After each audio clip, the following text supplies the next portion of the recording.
So, I was just talking to Anthony Teofrio, Mr. Uncle Cold, which is whatever. He's actually the Beck loser, Beckloser. I said, you were there, Anthony, right? I was like, when my dad, he said, when my dad said that he was the great-grandson of Octavian Caesar, right? And he was like, yeah. No, he's like, well, he's like, did you ever hear the real story? And I'm like, about what? And he's like, I don't know, there's some movie, apparently, somebody played him. He's like, the kid who played Octavian, it's really great. And I was like, okay. He's like, there's some fight about something with the estate or whatever with Anthony or Antonio or something. And I'm like, no, wait, what? And then he got sidetracked because I'm like, wait, no, but Antonio would be my grandfather. So wait, who was he fighting with?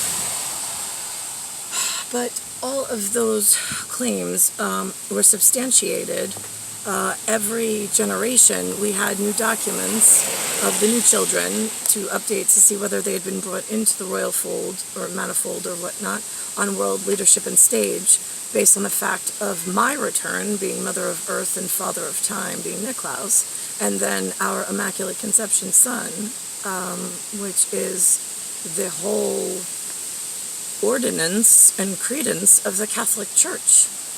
So what I don't understand is why, you can't get rid of the Holy Roman figureheads on world stage. You just can't. There's not enough trustworthy higher echelon people with proven track records.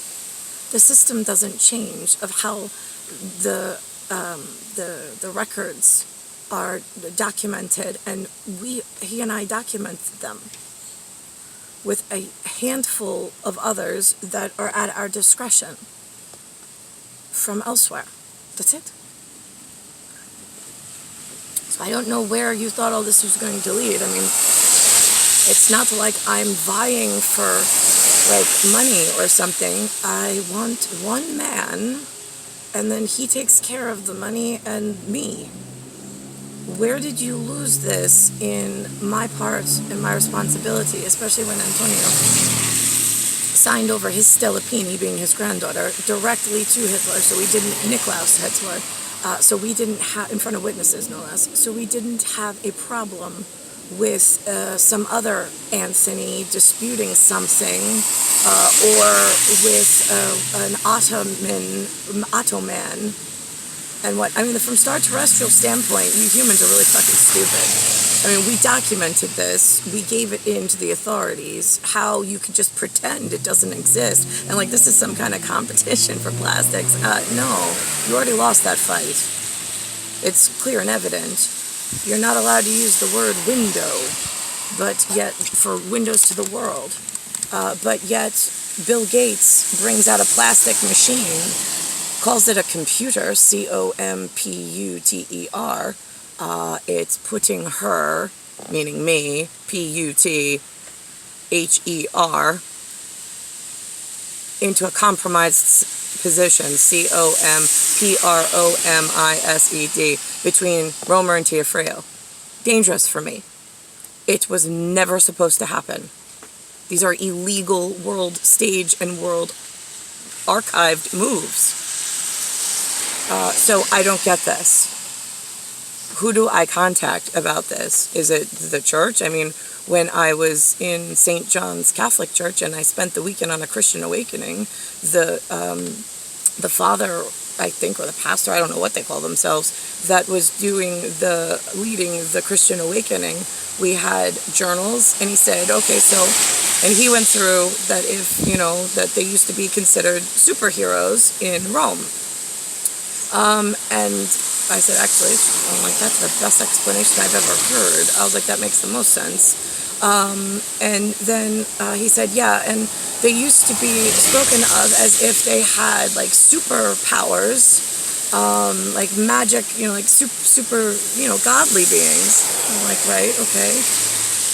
And he said, and he said to the group, he said, so now if you had one superpower, I mean, he did call me out saying, like, Cattaruzza, like, we know who you are, and, like, do you know who you are? Like, he just was like, so if you had one superpower, what would it be? Like, how would you change the world? And straight away, I said, heal. I said, it's the only thing I can think of. I mean, then again, it's the only thing I'm built and manufactured for, and it's what I'm pre-programmed with. HEAL, between Europe and Americas for the two hemispheres, and then it's HEEL for the fact that I bring the Immaculate Conception as the double egg. So I'm one egg, and then and also we come as Sigma, and then I then bring forth from my female leg the Immaculate into the next tier generation. So I did my part, but again, not. You gave me the wrong route, being the wrong two men, that we did the up ahead work to ensure that there would be no Romer, or there would be no Ottoman, which is I don't even think we had a name for because they even changed the name from von Lohenstein to Romer, and then that got confusing with Roman, and then the Anthony Teofrio got confused with two Uncle Coles being the two dead husbands of toilet paper, non-importance that everybody was trying to avoid. So here we are, and I'm still me. My importance on the planet world stage is still here. Doesn't really matter what humans think, but I do need help from those that do know. Like, this isn't a little trivial thing. This is like a major thing. I also should mention, I called J.P.MORGAN. JP being the master organ, ORGAN, from our records, of where one of the we gave U.S. steel contract to the Americas through there. So this way we had a different metallurgy going into Russia, so there was no confusion, and it wasn't like one brother was ratting out the other. It's no, here's the stats on both of you. This is the usage, this is the average, and this is what's going on in other parts of the world, for how we're able to track the usage and know that there's some subcontracting work to the children to your south that you're not supposed to be in, but you're not supposed to be engaging with. So that's how that conversation went. In the past, by the way. So I was born through a womb of my mother in the middle of New York under attack from the plastics of yesteryear and an Asian spy op that we told you about, but I don't understand why you don't do anything for, like, my front face. I think that there's some part whatever, but again, that goes back to magical equipment I don't need normal people knowing about. Let's see. So I called J.P.MORGAN Chase. Interestingly enough, I booked a vacation with Toilet Paper Husband before we were married to New Jersey, Cape May, New Jersey, CAPEMAY, NEWJERSEY. I really liked that old town feel, and I wanted to get away for a weekend. We went there. He drank way too much. He called himself a hot mess, HOTMESS. While we were there, we had a really nice dinner. I was actually really enjoying myself because it was like being with an old friend in like a really old antique hotel, and sitting at a table and having wine, and just being somewhat flirtatious, but not too much, because he gets weird and with women. So, but it was a nice dinner. I enjoyed it anyway, which is rare. So then we walked back. He didn't want to stay in the room because, again, another one with there's no TV. What are we going to do? And I'm like, yeah, I don't know. Let's go. So we left and we went somewhere for a drink. But then it was another hotel where they had Billy Joel, like a pianist, playing the Fino, Pheno in Italian, but it's Piano in English. And there, there was a younger, like rowdy kitty kind of a thing that went on. One of them was a really tall Asian guy. Said he worked for J.P.MORGAN Chase as an investment banker.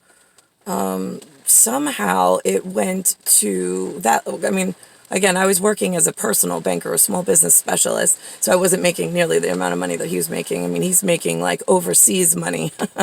Go figure. Like $1 million bonuses while I'm making like $38,000 trying to feed three kids at the time, and somebody else's kid being Anthony Teofrio. So then all of a sudden, like the piano guy who's singing Billy Joel really well closes up shop, and then like a door opens up to the left, and then it's like a basement, like it's a cell. I think they called it a boiler room, BOILERROOM, and it was like an underground like bar. And then it was like a whole different feel. It was so crowded in there, which I don't like. But these guys, the guy from Chase, anyway, the big Asian guy, and a couple of his friends took Teofrio, which I don't really care about, except I'm like, you're going to just leave me here, like, by myself? Like, we came together, but he does that a lot.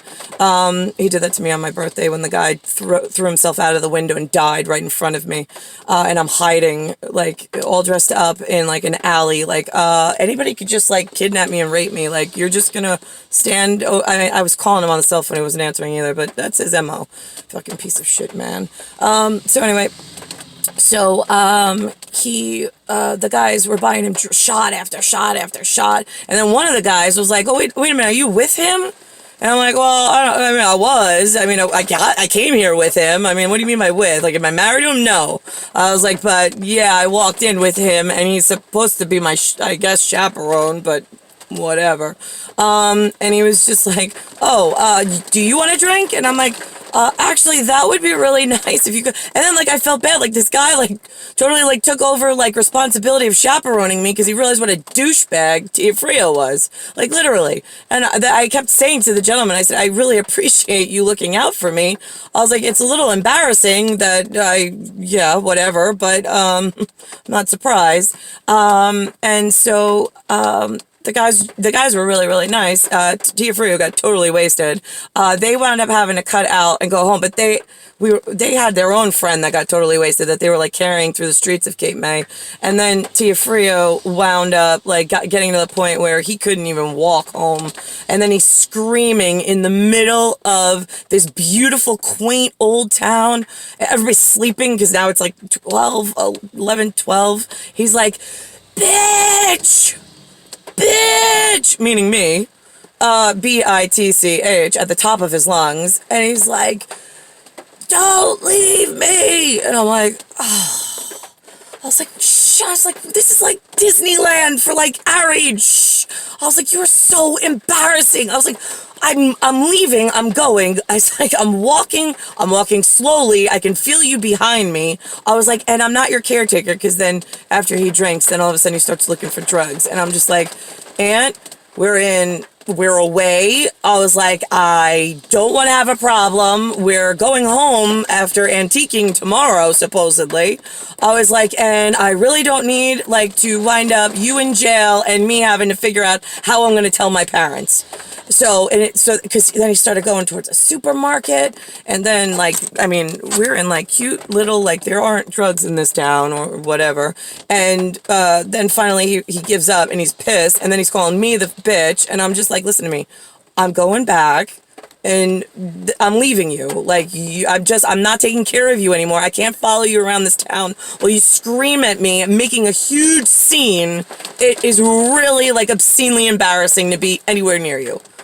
But I felt bad that he was drunk, as I do with a bunch of people when I go out and I don't drink and they do, or I have one and they have a lot, and then I become the babysitter, I become the mama of the evening.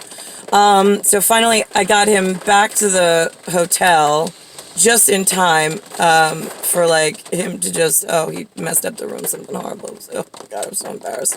Oh my God, you just can't take him out anywhere. So that's my toilet paper marriage. So thanks humans. Want to know why it's like taking care of a larger baby that's somebody else's bag of shit, but I can't find the guy I belong to. So what the fuck?